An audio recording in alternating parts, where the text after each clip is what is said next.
अपने 12 साल के गुजरात के शासन के दौरान नरेंद्र मोदी की मित्रता कुछ बड़े उद्योगपतियों के साथ थी, जबकि आडवाणी के साथ ये सुविधा नहीं थी। धन की व्यवस्था करने में नरेंद्र मोदी सफल रहे। अब उसके बाद घटनाक्रम धीरे धीरे बदलने लग गया।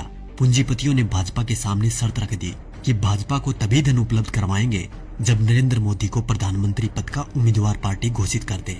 भाजपा को पूंजीपतियों के दबाव के आगे झुकना पड़ा और नरेंद्र मोदी को प्रधानमंत्री पद का उम्मीदवार बनाना पड़ा। आडवाणी नाराज होकर कोप भवन में बैठ गए।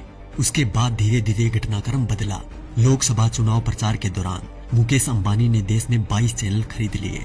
इन चैनल को ये निर्देश था कि वो दिन रात मोदी का प्रचार करे, उनकी रैलियों के भाषण लाइव टेलीकास्ट करे और समस्त विपक्षी नेता यानी आज के विपक्षी नेताओं पर तंज कसने के लिए कहा गया। मायावती, अखिलेश, केजरीवाल, राहुल गांधी, सोनिया गांधी, लालू समेत तमाम नेताओं पर तंज कसने के लिए कहा गया। मीडिया ने ये काम बखूबी किया भी।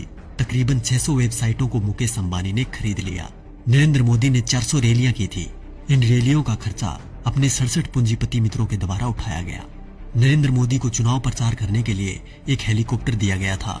ये हेलीकॉप्टर चुनाव प्रसार के लिए अडानी ने दिया था। जैसे ही परिस्थितियां थोड़ी बदली, देश के प्रधानमंत्री मोदी जी बन गए। अरे मित्रों, मैं तो पीएम बन गया। पीएम बन के कैसा तन गया। ये विक्ट्री मेरी देखो, ये हिस्ट्री मेरी देखो, जैसे मॉडल मेरे गुजरात का। उसके बाद सिलसिला हुआ कर्ज उतारने का। तो सुनिए क्या क्या हुआ। अडानी को ऑस्ट्रेलिया के क्वींसलैंड शहर में खनन के लिए 600 करोड़ का कर्ज नरेंद्र मोदी ने दिलवाया। उनके पिछले 67,000 करोड़ के लोन को माफ कर दिया गया। मुकेश अंबानी को फ्री में 4G स्पेक्ट्रम दिए गए। इसके अलावा मुकेश अंबानी की कंपनी पर पिछली सरकार द्वारा लगाया गया जुर्माना माफ कर दिया गया। उनके भी कुछ कर्जों का राइट ऑफ कर दिया गया। दैनिक जागरण अखबार ने लोकसभा प्रचार के दौरान नरेंद्र मोदी का बखूबी साथ दिया था, इसलिए इस अखबार के मालिक को मोदी जी ने राज्यसभा में सांसद बना दिया।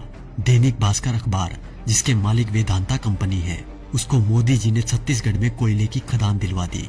जी न्यूज, जिसने दिन रात नरेंद्र मोदी का प्रचार किया और आज भी कर रहा है, उसके मालिक सुभाष चंद्रा को भाजपा ने राज्यसभा सांसद बना दिया।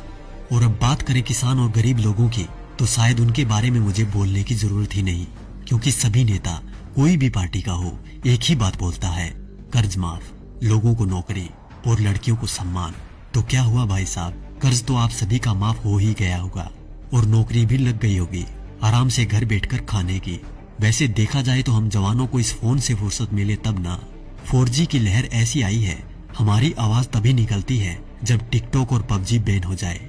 वैसे भी टिकटॉक के बैन होते ही अंबानी ने 5 बिलियन का ऑफर दे दिया टिकटॉक को कि हमें बेच दो, हम खरीद लेंगे। और रही बात PUBG मोबाइल गेम की, तो PUBG बैन होते ही खबर आई कि हम 4G गेम मैदान में उतार रहे हैं। अच्छी बात है, मेक इन इंडिया होना भी चाहिए, पर शायद अब इस गेम से युवा गलत दिशा में नहीं जाएंगे, क्योंकि इसको गंगा के जल से धोकर लॉन्च किया जाएगा। तो देखा दोस्तों, ये थी खबर। बाकी जो मीडिया दिन रात आपको दिखाता है वो तो सिर्फ उसका प्रचार है।